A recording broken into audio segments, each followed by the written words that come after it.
Right, welcome to big TV digital exclusive. కాకి సినిమాని తలపించేలా 3 గంటల్లో 17 చోరీలు చేశారు. ఎస్, పల్నాడులో జరిగింది ఈ ఘటన.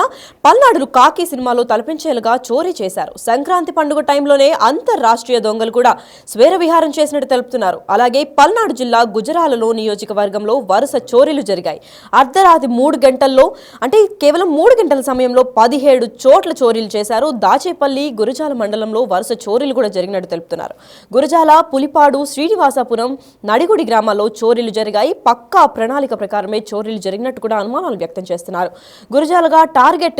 గురజాల ఎస్పెషల్లీ గురజాలను మాత్రమే టార్గెట్ చేస్తూ అంతర్రాష్ట్రీయ ముఠా కూడా దిగినట్టు ప్రచారం చేస్తున్నారు. బిక్కుమిక్కుమంటూ అక్కడ ప్రజలు కూడా వణికిపోతున్నారు.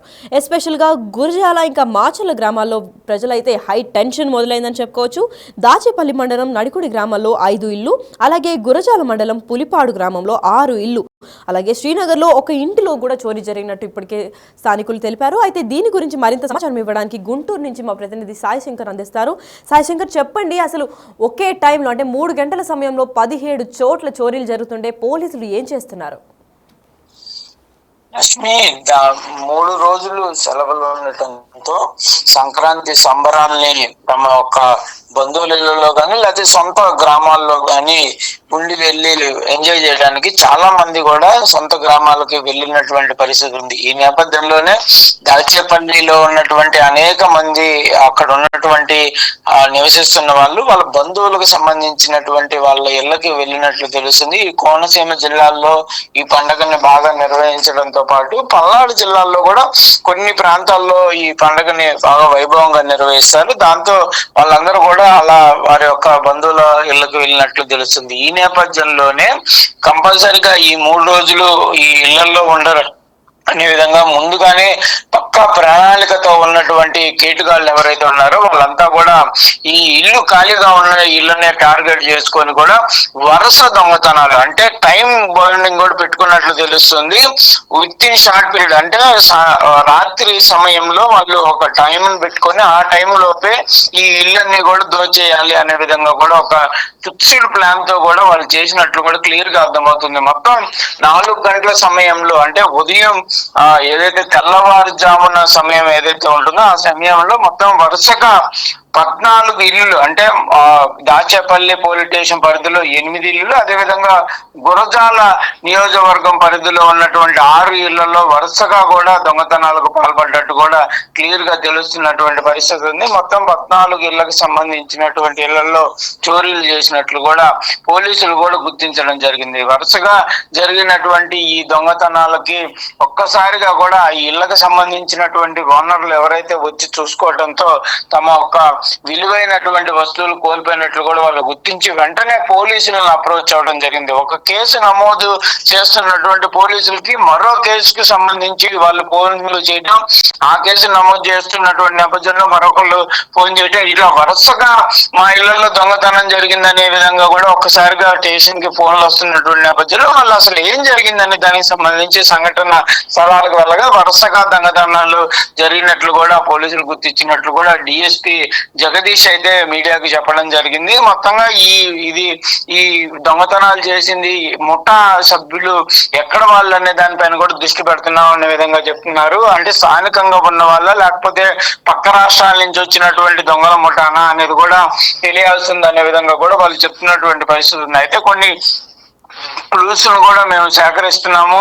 ఈ దొంగతనాలకు సంబంధించినటువంటి చేసినటువంటి విధానం కానీ ఇలా చేసేటటువంటి సభ్యులు ఎవరైతే ఉంటారో వాళ్ళకి సంబంధించి ఎలాంటి ముఠాలు ఉన్నాయో వాళ్ళు ఎక్కడి నుంచి వస్తారని దానికి సంబంధించి పైన దృష్టి పెడుతున్నాం. కంపల్సరిగా ఈ దొంగతనాలకు పాల్పడడం వాళ్ళని అయితే పట్టుకుంటాం అనే విధంగా పోలీసులు చెప్తున్నారు. అయితే క్లియర్ గా ఇక్కడ ఒక అంశాన్ని అయితే పరిశీలించాల్సినటువంటి పరిస్థితులు ఉన్నాయి. ఎందుకంటే కంపల్సరిగా ఊర్లకు వెళ్ళేటటువంటి సమయంలో తమకు తెలియజేయాలి అనే విధంగా కూడా పోలీసులు అయితే ముందుగా చెప్పినటువంటి పరిస్థితి ఉంది. మరి స్థానిక పోలీసులకు చెప్పలేదా, పోలీసులే నిఘాన్ని ఏర్పాటు చేయడంలో విఫలమైనటువంటి పరిస్థితి ఉందా అనే దానిపైన కూడా ప్రస్తుతం అయితే చర్చ జరుగుతుంది. ఎందుకంటే కంపల్సరిగా పండగల సమయంలో ప్రతి ఒక్కళ్ళు సొంత గ్రామాలకు వెళ్ళడమా లేకపోతే స్థానికంగా ఉన్న వాళ్ళు తమ బంధువులకు దగ్గరకు వెళ్ళేటటువంటి పరిస్థితులు అయితే కంపల్సరిగా సంక్రాంతి పండుగ సమయంలో ఉంటుంది. మరి ఇలాంటి సమయంలో కంపల్సరిగా పోలీసులు అయితే పెద్ద ఎత్తున నిఘాన్ని ఏర్పాటు చేయాల్సినటువంటి పరిస్థితులు ఉంటాయి. కానీ ఇలాంటి మొత్తం 14 ఇళ్ళకి పైన కూడా దొంగతనాలు జరుగుతున్నటువంటి పరిస్థితుల్లో మరి పోలీసులు ఎందుకు గుర్తించడంలో విఫలమయ్యారనే దానిపైన కూడా క్లారిటీ అయితే ఇవ్వాల్సినటువంటి పరిస్థితి ఉందనే విధంగా కూడా డిమాండ్లు అయితే వినిపిస్తున్నాయి. కంపల్సరీగా పోలీసుల వైఫల్యం క్లియర్ గా ఉందనేది మాత్రం అర్థమవుతున్నటువంటి పరిస్థితి ఉంది లక్ష్మి. అయితే సాయి శంకర్, ఈ ముఠాల మెయిన్ టార్గెట్ ఏంటి? కేవలం బంగారు ఇంకా వస్తువులేనా, లేకపోతే అడ్డొచ్చిన వాళ్ళ ప్రాణాలు సైతం ఏమైనా చంపేయడం జరుగుతుందా? అంటే క్లియర్ గా వీళ్ళ యొక్క మోటో అయితే మాత్రం ఇళ్లను దోచివేయటమే మోటోగా కనిపిస్తుంది. వీళ్ళంతా కూడా దొంగతనాలుగా అంటే ఇళ్లలో దొంగతనాలకి పాల్పడే వాళ్ళే అన్నట్లు కూడా క్లియర్ గా అర్థమవుతుంది. ఎందుకంటే వాళ్ళు ఆ టైం బాండింగ్ తీసుకోవడం కానీ వాళ్ళు తాళాలు ఏదైతే వేసినటువంటి ఇళ్ళని క్లియర్ గా ముందుగా అబ్జర్వ్ చేయటం, రాత్రి సమయంలో రెక్కి నిర్వహించుకొని మరుసటి రోజు వచ్చి కంపల్సరిగా ఈ దొంగతనం పాల్పడటం, ఇవన్నీ చూస్తే మాత్రం వాళ్ళు ఓన్లీ దొంగతనాలకు పాల్పడే వాళ్ళే కానీ క్లియర్ గా అర్థమవుతున్నటువంటి పరిస్థితులు ఉండే. వాళ్ళ టార్గెట్ ఇల్లుకు తాళం ఏదైతే వేసినటువంటి ఇల్లులు ఏవైతే ఉన్నాయో వాటిని టార్గెట్ చేసుకొని ఆ ఇళ్లలో విలువైనటువంటి వస్తువులను అయితే దొంగతనంకి పాల్పడ్డట్టు కూడా క్లియర్ గా అర్థమవుతుంది. వాళ్ళు ముందుగానే పండగలకు వెళ్తారు అనే దానికి సంబంధించి కూడా వీళ్ళ దగ్గర ఇన్ఫర్మేషన్ ఉండటమా, లేకపోతే 2-3 రోజులుగా వెళ్తారు కాబట్టి ఈ 2 రోజుల్లో క్లియర్ గా వాళ్ళు అబ్జర్వ్ చేసి ఒక ముఠా సభ్యులు అనేది మొత్తం కలిసి ఈ నిర్వహించి ఈ దొంగతనాలకు పాల్పడ్డట్టు తెలుస్తుంది. అయితే ఈ దొంగతనాలకు ఎంతమంది సభ్యులు ఉన్నారు, వీళ్ళది ఏమన్నా పెద్ద ముఠానా అనేది కూడా తెలియాల్సినటువంటి పరిస్థితులు ఉన్నాయి. ఏదైనప్పటికీ కూడా ఈ సంఘటన అనేది మాత్రం ఉమ్మడి గుంటూరు జిల్లాలో ఒక కలకలం సృష్టిస్తుంది అనే విధంగా చెప్పొచ్చు. ఎందుకంటే గతంలో ఇలాంటి పరిస్థితులు లేవనే విధంగా కూడా స్థానికులు చెప్తున్నారు. కానీ ఈసారి మాత్రం వరుస దొంగతనాలు అనేది ఒక కలకలం సృష్టిస్తున్నాయనే విధంగా అయితే చెప్పొచ్చు. ఎందుకంటే ఒక్కసారిగా ఈ ఇళ్లలో దొంగతనం అనేది గతంలో ఎప్పుడు జరిగినటువంటి పరిస్థితి. ఈసారి కంపల్సరిగా ఇదంతా కూడా ఆ ముఠా ఎవరైతే దొంగల ముఠా సభ్యులు ఉన్నారో వాళ్ళంతా కూడా పక్కా ప్రణాళికతో చేసినట్లు కూడా తెలుస్తున్నటువంటి పరిస్థితి. ఏదైనప్పటికీ మాత్రం వాళ్ళ టార్గెట్ ఇళ్లలో విలువైనటువంటి వస్తువుల్ని దొంగతనం చేయటమే అనేది కూడా క్లియర్ గా అర్థమవుతున్నటువంటి పరిస్థితులు అయితే కనిపిస్తున్నాయి. అయితే వాళ్ళైతే ప్రణాళికగా క్లియర్ గా ప్లాన్ చేసుకొని ముందుకు వెళ్ళినటువంటి పరిస్థితులు ఉన్నాయి. కానీ ఇక్కడ వాళ్ళని నిర్వహించడంలో పోలీసులు ఒక వైఫల్యం కనిపిస్తుంది. ఒకవేళ పోలీసులే ముందుగా అలర్ట్ అయ్యి కంపల్సరిగా ఇల్లులు ఖాళీగా ఉంటాయి, దొంగతనాలు పాల్పడేటటువంటి అవకాశం ఉంటుంది అనే దాంట్లో వాళ్ళు గుర్తించలేకపోవడం అనేది కొంత వైఫల్యం అని చెప్పొచ్చు. ఎందుకంటే ఇంత పెద్ద ఎత్తున ఇళ్లలో దొంగతనాలు జరిగినాయి అంటే కంపల్సరిగా వాళ్ళు 2-3 రోజుల క్రితమే ఆ ఊర్లలోకి ఎంటర్ అవటం కానీ ఏదైనప్పటికీ ఏదైనా జరిగి ఉండొచ్చు. కంపల్సరిగా వాళ్ళని ఈ ఇంటెలిజెన్స్ పోలీసులు కానీ లేకపోతే క్రైమ్ పోలీసులు గుర్తించాల్సినటువంటి పరిస్థితులు ఉన్నాయి. కానీ గుర్తించలేనటువంటి నేపథ్యంలోనే వాళ్ళు క్లియర్ గా వాళ్ళు వచ్చినటువంటి టార్గెట్ రీచ్ అయ్యి వెళ్ళిపోయినటువంటి పరిస్థితులు అయితే కనిపిస్తున్నాయి లక్ష్మి. మరి సాయి శంకర్, ఇప్పటిదాకా నమోదైన కేసుల్లో ఏదన్నా అతి విలువైన వస్తువులు ఏమైనా పోవడం, బంగారం లేదా హ్యూజ్ అమౌంట్ ఆఫ్ క్యాష్ పోవడం ఏమైనా కంప్లైంట్లో జారీ చేశారా? ఎందుకంటే మనం విజువల్స్లో చూసుకుంటే దాదాపు అక్కడ బీరువాళ్ళు చెల్లాచెదరైపోయి లాక్స్ పగలకొట్టి కేవలం బట్టలు మాత్రం విరుచుకుపడ్డాయి. సో ఇంత మాత్రం కాకుండా ఏదైనా వాల్యుబుల్ అసెట్స్ అంటే భారీగా గోల్డ్ లేదంటే హ్యూజ్ అమౌంట్ లక్షల కొద్దీ ఏమన్నా చోరీ జరిగినట్టు ఏమైనా కంప్లైంట్లో రాశారా? అంటే మొత్తం 18 ఇళ్లకు సంబంధించి దొంగతనాలు జరిగినట్లు కూడా వాళ్ళు చెప్తున్నారు. పోలీసులు మాత్రం ప్రస్తుతానికి మాత్రం 14 ఇళ్లలో ఈ దొంగతనాలు జరిగినట్లు కూడా వాళ్ళైతే గుర్తించడం జరిగింది. వీళ్ళకి సంబంధించినటువంటి ఇళ్లలో కొంత గోల్డ్ అయితే వాళ్ళ ఇళ్లలో రెగ్యులర్ గా ఉండేటటువంటి గోల్డ్ ఏదైతే ఉంటుందో ఆ గోల్డ్ ని వాళ్ళైతే చోరీ చేసినట్టు తెలుస్తుంది. దాంతో పాటు కొన్ని ఇళ్లలో కొంత లిక్విడ్ క్యాష్ ఉన్నట్లు తెలుస్తుంది. అంటే భారీగా క్యాష్ కానీ భారీగా గోల్డ్ మాత్రం ఉన్నటువంటి పరిస్థితులు. కాకపోతే రెగ్యులర్ గా సామాన్య కుటుంబాల్లో ఉండేటటువంటి వాళ్ళు కాబట్టి వాళ్ళందరికీ ఉండేటటువంటి అంటే రెగ్యులర్ గా యూజ్ చేసుకునేటటువంటి గోల్డ్ వాళ్ళు అక్కడ భద్రపరచుకొని వెళ్ళినటువంటి నేపథ్యంలో దాంతో పాటు కొంత క్యాష్ ను కూడా వాళ్ళైతే దొంగతనం చేసినట్టు చెప్తున్నారు.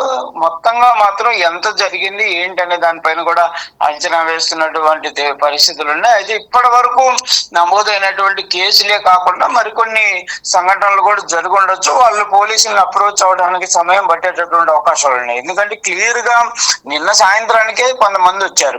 నిన్న మా ఏదైతే కనుమ పండుగను కూడా పూర్తి చేసుకొని ఈ రోజు కొంతమంది ఊర్లోకి వస్తారు కాబట్టి మరి వాళ్ళు కూడా గమనిస్తే వాళ్ళ ఇళ్లలో చోరీలు ఏమి జరిగాయి అనేది కూడా చూడాలి. మొత్తంగా మాత్రం ఈ చోరీల సంఖ్య పెరిగేటటువంటి అవకాశాలు అయితే స్పష్టంగా కనిపిస్తుంది. గోల్డ్ కు సంబంధించి కానీ లేకపోతే ఈ లిక్విడ్ క్యాష్ కి సంబంధించి మనం భారీ ఎత్తున అయితే జరిగినటువంటి పరిస్థితి లేదు, కానీ కంపల్సరీగా ప్రతి ఇంట్లో దొంగతనాలు జరిగినాయి కాబట్టి వాటన్నిటి క్యాలిక్యులేషన్ చేస్తే భారీ సంఖ్యలోనే ఉండేటటువంటి అవకాశాలు అయితే కనిపిస్తున్నాయి. ఎంత జరిగింది ఏంటనే దానిపైన కూడా పోలీసులు దృష్టి పెడుతున్నటువంటి పరిస్థితులు ఉన్నాయి. Lakshmi, right, thank you so much for the information Sai Shankar. Yes, అయితే పల్నాడు కాకి సినిమాలో తలపించేలా చోరీలుకి పాల్పడ్డారు. అయితే అంతర్రాష్ట్రీయ దొంగలు స్వైర విహారం చేశారని కూడా చెప్పుకోవచ్చు. నడికుడిలో ఓ ఇంట్లో బీరువాలోని వస్తువులను పడేసిన దృశ్యం కూడా మనం టీవీ పైన చూడొచ్చు. అంటే డిజిటల్ ఎక్స్క్లూజివ్లో మనం వీడియోస్ కూడా కలెక్ట్ చేసి ఇక్కడ మీకు ప్రదర్శించడానికి మెయిన్ కారణం ఏంటి అని అంటే, అక్కడ దొంగతనాలు జరుగుతుంటే అసలు పోలీసులు ఏమాత్రం జాగ్రత్త పడకుండా, అంటే ఊర్లోకి వెళ్తారు అని తెలిసి కూడా ముందు జాగ్రత్తగా పెట్రోలింగ్ అవన్నీ చేయకుండా వీళ్ళకి ఒక ఛాన్స్ ఇచ్చినట్టే కనిపిస్తుంది. పోలీసులు కూడా వాళ్ళ నిర్లక్ష్యం వల్లే ఏకంగా 3 గంటల్లో 17 చోట్ల చోరీలు జరగడం అంటే మామూలు మాటలు కాదు.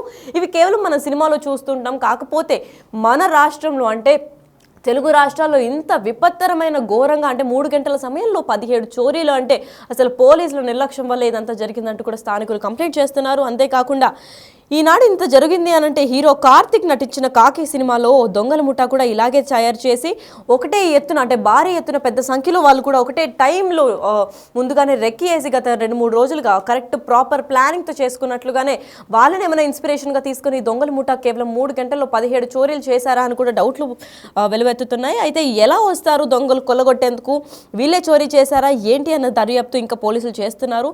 సేమ్ సినిమాలో మాదిరిగానే మంగళవారం అర్ధరాత్రి దాటాక ఓ దొంగల ముఠా గురజాల ప్రాంతంలో స్వైర విహారం చేసింది. 3 గంటల్లోనే 4 ప్రాంతాల్లో దొంగతనాలు జరిగాయి. ఆందోళన కూడా కలిగిస్తోంది ప్రజల్లో. 1 కాదు 2 కాదు, ఏకంగా 17 చోట్ల చోరీలకు పాల్పడ్డారు. ఏ స్థాయిలో వీళ్ళు ఏ స్థాయిలో పేట్రేగిపోయారో కూడా అర్థమవుతోంది. వరుస చోరీలతో పల్నాడు వాసులు కూడా బిక్కుబిక్కుమంటూ గడుపుతున్నారు. ప్రతి ఒక్క అర్ధరాత్రి పట్టపగలు కూడా నిద్రలు లేకుండా వాళ్ళు విహారిస్తున్నారు. అసలు ఏం జరుగుతోంది, ఎప్పుడు ఎవరింట్లో చోరీకి పాల్పడతారు, ప్రాణాలు ఏమైనా కోల్పోవాల్సి వస్తుందని చెప్పి పోలీసుల పైన నమ్మకం లేకుండా వాళ్ళ ఇంట్లో వాళ్ళే అక్కడ ఎదురు చూస్తున్నారు. అసలు ఏం పోలీసింగ్ అని కూడా ప్రశ్నిస్తున్నారు. అసలు పోలీసుల నిర్లక్ష్యం వల్ల ఇట్లాంటి దొంగతనాలు కూడా జరుగుతున్నాయని చెప్పుకొస్తున్నారు. అయితే గ్రామాలు ఏవి పక్కపక్కనవి కూడా కాదు. వీళ్ళు ఎంత పక్కా ప్లానింగ్లో వచ్చారంటే గురజాల నియోజకవర్గంలో జరిగిన దొంగతనాలని గమనిస్తే ప్రాపర్ ప్లానింగ్ ప్రకారం పక్కా ముందస్తుగా దొంగలు రెక్కి వేసి నిర్వహించినట్టు పోలీసులు కూడా తెలుపుతున్నారు. అయితే పోలీసులకు ఏమాత్రం క్లూజ్ విడవకుండా చిక్కకుండా ఉండేందుకు పక్కా ప్రణాళిక ప్రకారం జరిగినట్లు కూడా అనిపిస్తోంది. గురజాల, పులిపాడు, శ్రీనివాసపురం, నడికుడి గ్రామాల్లో చోరీలు జరిగినట్టు తెలుపుతున్నారు. అయితే గురజాల నుంచి పులిపారుకి 7 కిలోమీటర్ల దూరం ఉంది. అలాగే గురజాల నుంచి శ్రీనివాసపురానికి 12 కిలోమీటర్లు, అలాగే గురజాల నుంచి నడికుడికి కూడా 12 కిలోమీటర్లు, అలాగే పాలిపాడు ఇంకా పులిపాడు నుంచి శ్రీనివాసపురం మధ్య 4 కిలోమీటర్ల దూరం కూడా కనిపిస్తుంది. అయితే శ్రీనివాసపురం నడికుడి మధ్య 9 కిలోమీటర్ల దూరం ఉండడంతో ఈ 4 గ్రామాలు పక్కపక్కవి కాదు. అయితే ఈ పక్కపక్కన గ్రామాలు కూడా చూస్ చేసుకుంటే దొరికిపోతారని చెప్పి డిఫరెంట్ అంటే దాదాపు 7 నుంచి 12 కిలోమీటర్ల దాకా దూరం ఉన్న గ్రామాలని మాత్రం చూస్ చేసుకున్నారు ఈ ముఠాను కూడా. పక్కా ప్రణాళిక ప్రకారం ఎక్కడ చేయాలో నిర్ణయించుకున్నట్టు కూడా తెలుస్తోంది. పులిపాడులో చెల్లా చెదురుగా పడిన వస్తువులు 10ల సంఖ్యలో ముఠా కూడా సభ్యులు ఉంటారని కూడా తెలుపుతున్నారు పోలీసులు. అయితే ఇప్పటి వరకే చాలా వరకే కేసులు దర్యాప్తు చేసుకున్నారు, ఆందోళనకు గురయ్యారు. అయితే ఇప్పుడు కేసులు చేపట్టిన తర్వాత అసలు ఎవరిపైన కంప్లైంట్ ఇస్తారు ఏంటి, దొంగతనాలు వరుసగా ఒక దొంగతనాలు ప్లేస్కి వెళ్ళి అక్కడ రెక్కి వేసే లోపల పోలీసులకి మరొక కంప్లైంట్ అలా వరుసగా 17 చోట్ల చోరీలు జరిగినాయి. కాబట్టి అక్కడ 17 కంప్లైంట్స్ ఒకటే టైంలో రావడంతో పోలీసులు కూడా అర్థం కావట్లేదు. ఇది ఫస్ట్ టైం 17 చోరీలు ఒకటే 3 గంటల సమయంలో ఆంధ్రప్రదేశ్ రాష్ట్రంలో జరిగింది. అసలు ఏం జరుగుంటుంది, ఎందుకు వీళ్ళు వచ్చారు, ఎక్కడి నుంచి వచ్చుంటారు అని చెప్పి వాళ్ళు కూడా ఆందోళన వ్యక్తం చేస్తున్నారు. అయితే గట్టి స్థాయిలో విచారణ కూడా చేపడుతున్నారని అర్థమైంది. అయితే దొంగతనాలు జరిగిన తీరు బట్టి పరిశీలిస్తే 10ల సంఖ్యలో ముఠా సభ్యులు కూడా ఉన్నట్టు తెలుస్తోంది. ఏదైనా భారీ వాహనాలు ముందుగానే తెలంగాణ సరిహద్దు నుంచి వచ్చి ఉండొచ్చని, గురజాలలోనే దొంగతనాలు లక్ష్యంగా చేస్తున్నట్లు కూడా కనిపిస్తుంది. వారు వచ్చిన లారీల్లో ద్విచక్ర వాహనాలు కూడా తెచ్చి ఉంటారు. ఎందుకంటే చిన్న గ్రామాల్లో పెద్ద బండ్లు పట్టవు కాబట్టి వాళ్ళు ద్విచక్ర వాహనాలు ఉపయోగించి చిన్న ఇండ్లలో కూడా చొరపడి దొంగతనాలు చేసినట్టు కనిపిస్తుంది. అంతేకాకుండా ముఠాలో 4 బృందాలుగా విడిపోయి దూరంగా ఉన్న గ్రామాలు ఎంచుకొనినట్టు కూడా స్పష్టమవుతోంది. పులిపాడులో అయితే అర్ధరాత్రి 1 గంట వరకు పాట కచేరీ కూడా జరిగింది. అయినా కూడా దొంగతనం జరిగిందంటే ఏ స్థాయిలో ముఠా బరి తెగించిందో కూడా తెలుసుకోవచ్చు. గురజాల న్యాయవాది ఇంట్లో చోరీకి గురైన హ్యాండ్ బ్యాగ్ నడిగుడిలో ఉన్న గృహంలో ప్రత్యక్షం కావడం ఒక ముఠానే ఈ ఘటనకు కారణమైందని కూడా గుర్తించినట్టు సమాచారం అందింది. నిఘా కూడా వైఫల్యమైనట్టు తెలుస్తోంది. ఎక్కడైనా నేరాలు, అల్లర్లు లేదా అనుమానాస్పద వ్యక్తులు కూడా సంచారం కల్పిస్తుంటే